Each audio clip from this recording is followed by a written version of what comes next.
Subscribe now and press the bell icon. Never miss an update. Hello everyone, welcome back. आज हम question solve करने जा रहे हैं एक्सरसाइज 7.6 में क्वेश्चन नंबर 3 में पार्ट बी। क्वेश्चन नंबर 3 में जो हमने पार्ट फर्स्ट किया था उसमें क्या किया था, हमने लाग्रांज मीन वैल्यू थ्योरम है उसके सर्टिफिकेशन के बारे में पढ़ा था। ठीक है, इसमें मैंने आपको क्या बताया था कि तीन चीजें बताई थी। फर्स्ट क्या है कि इसमें जो फंक्शन है वो क्या होना चाहिए, गिवन इंटरवल में कंटिन्यूअस होना चाहिए। दूसरा जो है वो क्या होना चाहिए, गिवन इंटरवल में डिफरेंशिएबल होना चाहिए। और थर्ड जो है वो क्या होना चाहिए, F dash C equal F B minus F A upon B minus A. यहाँ से सी की वैल्यू फाइंड आउट करेंगे और सी एलिमेंट क्या होना चाहिए, ए बी, जो गिवन इंटरवल है उसका एलिमेंट होना चाहिए। अगर ये तीनों कंडीशन सेटिस्फाई हो रही है तो गिवन फंक्शन पर क्या होगा, लाग्रांज मीन वैल्यू थ्योरम जो है वो क्या होगी, सेटिस्फाई होगी। ठीक है, अब अपने पास जो क्वेश्चन है उसमें फंक्शन दिया है F x equal x square minus 4 upon x minus 1। ये क्या है, देखो अपने पास अगर ये एक्स की वैल्यूज पुट करें तो ये क्या होगा, एक रेशनल फंक्शन होगा। ठीक है, since F X is rational function.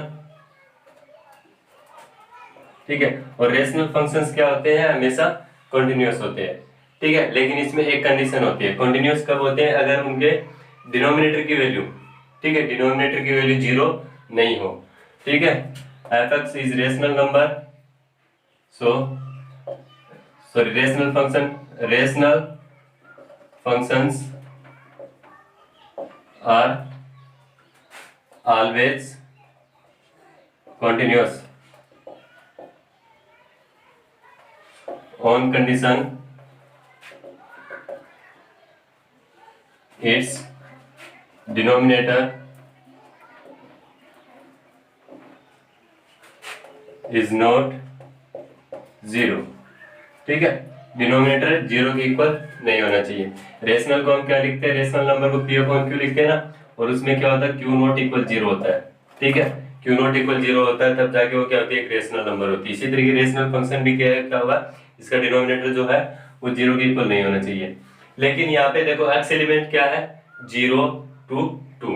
अब ये जो इंटरवल है इसके अंदर क्या होगा, 1 होगा, बट एक्स एलिमेंट 0 to, सो इसमें 1 भी होगा एट एक्स इक्वल 1। अगर हम एक्स इक्वल 1 पुट करते हैं इसमें तो ये क्या होगा, 1 माइनस 1 0 हो जाएगा, और ये इसका डिनोमिनेटर 0 होते हैं, इसकी वैल्यू क्या होगी, इन्फिनिटी होगी। और इन्फिनिटी होते ही क्या होती है, इसकी लेफ्ट हैंड लिमिट और राइट हैंड लिमिट एग्जिस्ट नहीं हो पाएगी, और एग्जिस्ट नहीं होगा तो ये क्या होगा, कंटिन्यूअस नहीं होगा। ठीक है, so at X equal 1 given function F X is not continuous. क्यों कंटिन्यूअस नहीं है, क्योंकि इसका डिनोमिनेटर एक्स इक्वल 1 पर क्या होगा, 0 हो जाएगा। अब पहली कंडीशन इसमें सेटिस्फाई नहीं हो रही है, कंटिन्यूअस नहीं है, तो क्या होगा, गिवन फंक्शन पे अपनी Lagrange mean value theorem satisfy नहीं होगी। आंसर नोट कर देंगे हम, so on given function F x Lagrange mean value theorem does not satisfy. ठीक है, इस तरीके से हम आगे वाले क्वेश्चंस में ये तीनों कंडीशंस चेक करके देखेंगे। अगर तीनों कंडीशन सेटिस्फाई हो रही है तो अपनी Lagrange mean value theorem given function पे सेटिस्फाई होगी, अदरवाइज नहीं होगी। ठीक है, तब तक क्या करो, आप लोग वीडियो को अपने दोस्तों के साथ शेयर करो और लाइक करो। देखिए इसमें पार्ट सी जो है उसमें अपने पास एफ एक्स गिवन है X square minus 3x plus 2 where X element minus 2 3। ठीक है, तो इस फंक्शन के लिए हम चेक करके देखेंगे कि इस पे Lagrange mean value theorem satisfy होगी या नहीं होगी। तो फर्स्ट कंडीशन कंटिन्यूअस होना चाहिए, सेकंड कंडीशन डिफरेंशिएबल होना चाहिए। तो अपना जो गिवन फंक्शन है वो क्या है, एक पॉलिनोमियल फंक्शन है। ठीक है, ये क्या है, क्वाड्रेटिक पॉलिनोमियल हो गया अपने पास X square minus 3x plus 2। तो ये एफ एक्स क्या होगा, अपना एक quadratic function, sorry polynomial function होगा। और पॉलिनोमियल फंक्शन मैंने आपको बताया था एक्सरसाइज 6 में क्या होते हैं, always differentiable and continuous in given interval. ठीक है, तो ये अपना एक पॉलिनोमियल फंक्शन है, तो हम इसमें नोट करेंगे since F X is a polynomial function,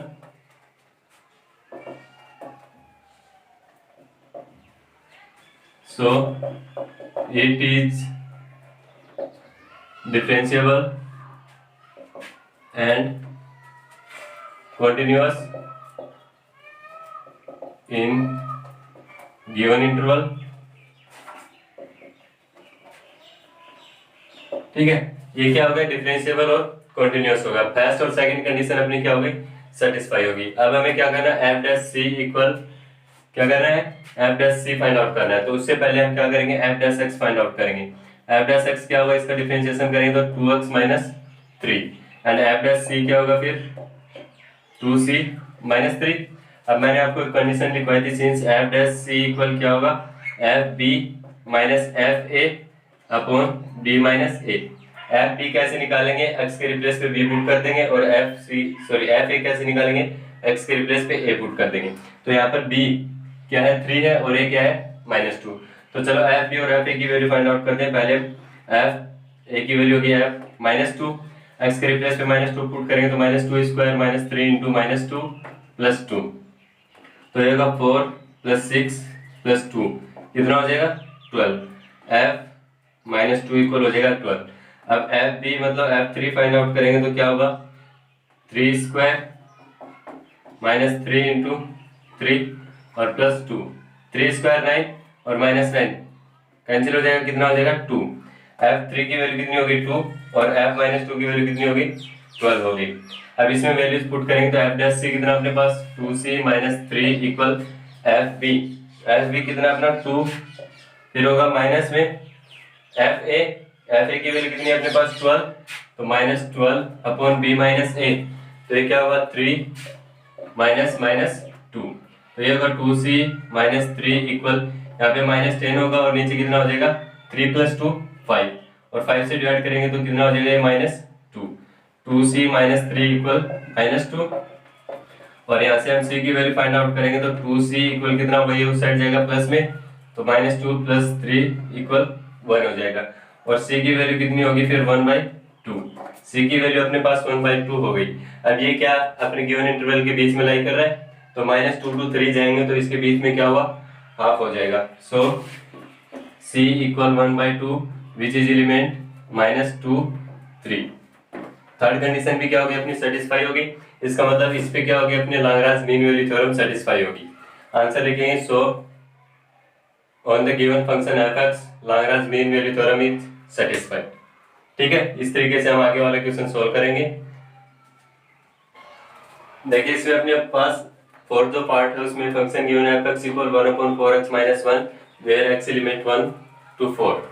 ठीक है, अपने पास ये इंटरवल और ये फंक्शन है। अब ये फंक्शन अगर हम यहाँ पे x की वैल्यूज कुछ पुट करें 1 to 4 के बीच में, तो ये क्या होगा, एक रेशनल फंक्शन होगा और रेशनल फंक्शन मैंने क्या बताया था कि हमेशा क्या होता है, कंटीन्यूअस होता है। तो क्या करेंगे हम, since f(x) is a rational function and we know that rational functions are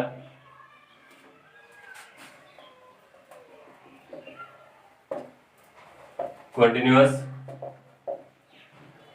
if their denominator has value not equal to 0। ठीक है, उसका डिनोमिनेटर क्या होना चाहिए, 0 के इक्वल नहीं होना चाहिए। तो ये 0 कब होगा, अगर अपने पास x की वैल्यू क्या होगी 1/4 होगी, x की वैल्यू अपने पास 1/4 होगी तब 0 होगा। लेकिन x क्या 1/4 क्या अपने पास जो गिवन इंटरवल है उसमें लाई नहीं कर रहा है। ठीक है, तो ये क्या हो गया अपने पास एक कंटीन्यूअस फंक्शन हो गया।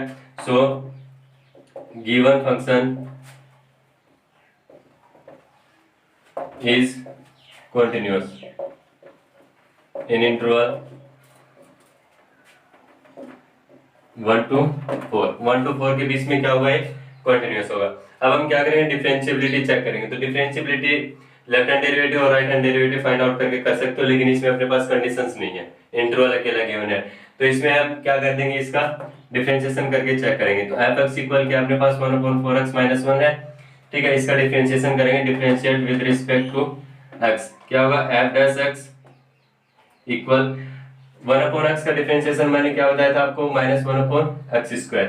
तो ये 1/x की फॉर्म में है, तो ये क्या होगा -1/4x - 1 का होल स्क्वायर मल्टीप्लाई में क्या होगा 4x - 1 का डिफरेंशिएशन होगा। तो ये कितना हो जाएगा, 4x का 4 और -1 का 0 हो जाएगा। तो ये होगा -4/4x - 1 का होल स्क्वायर। अब अपने पास जो इंटरवल है 1 to 4, इसके बीच में हम कोई भी वैल्यू इसमें पुट करके देखें तो ये क्या होगा, एफ डैश एक्स डिफाइन होगा, यानी इसमें कहीं पर भी इसकी वैल्यू इंफिनिटी नहीं आएगी जो गिवन इंटरवल है उसके लिए। ठीक है, सो इन interval -1 to 4 f dash x is defined, so it is differentiable in interval 1 to 4। ठीक है, अपना क्या होगा, गिवन इंटरवल 1 to 4 में क्या होगा, ये डिफरेंशिएबल होगा क्योंकि हमने f dash x find out करके देखा है। तो इसमें 1 to 4 x की वैल्यू 1 to 4 कुछ भी वैल्यू पुट करके देखें तो इसकी वैल्यू डिफाइन होगी। ठीक है, एग्जिस्ट होगी, ये नहीं कि इसकी इन्फिनिटी वैल्यू आएगी। हो गया, पहली कंडीशन इसमें कंटिन्यूअस हो गया, दूसरी कंडीशन डिफरेंशिएबल भी हो गया, दोनों कंडीशंस हो गई। अब हम क्या करेंगे, f dash c find out करेंगे। तो अपने पास f dash x ये है, तो यहाँ से हम क्या करेंगे, f dash c find out करने जा रहे हैं। तो x के रिप्लेस पे क्या पुट कर देंगे, हम c पुट कर देंगे। ठीक है, तो अपने पास f dash c जो है वो होगा कितना, -4/4c-1 का होल स्क्वायर। ठीक है, 4c-1 का होल स्क्वायर। और हमें क्या चाहिए, f है और f भी चाहिए। तो पहले हम a की वैल्यू कितनी है, 1, f1 फाइंड आउट करेंगे तो 1/4 - 1 ये हो जाएगा 1/3। और f4 की वैल्यू फाइंड आउट करेंगे तो 1/4 × 4 - 1 = 1/15। fa और fb की वैल्यू आ गई अपने पास, तो हम इसमें पुट करेंगे, इसमें f dash c इक्वल क्या होता है, fb माइनस fa/b-a। इसमें वैल्यूज पुट करेंगे, वैल्यूज पुट करेंगे तो क्या होगा अपने पास, f dash c क्या है, -4/4c-1 का होल स्क्वायर इक्वल fb कितना है 1/15 माइनस fa कितना है 1/3 और डिवाइड में कितना है 4 - 1। तो ये होगा -4/4c-1 का होल स्क्वायर इक्वल, यहाँ पे हम 15 एलसीएम लेंगे तो क्या होगा 1 - 5 और डिवाइड में कितना हो जाएगा 3।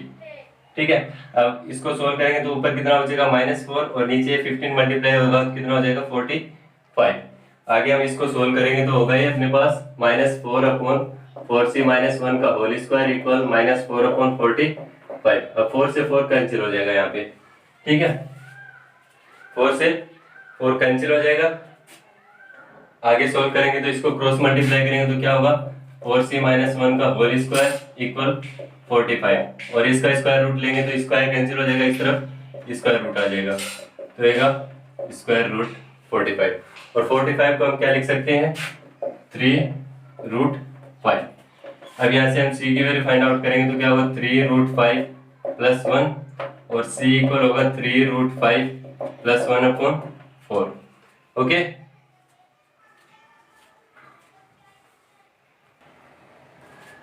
देखो इसको हम क्या करेंगे, अगर स्क्वायर रूट ले रहे ना तो मैंने आपको पहले बताया था कि अगर स्क्वायर रूट लेंगे तो प्लस माइनस ले सकते हैं यहाँ पे।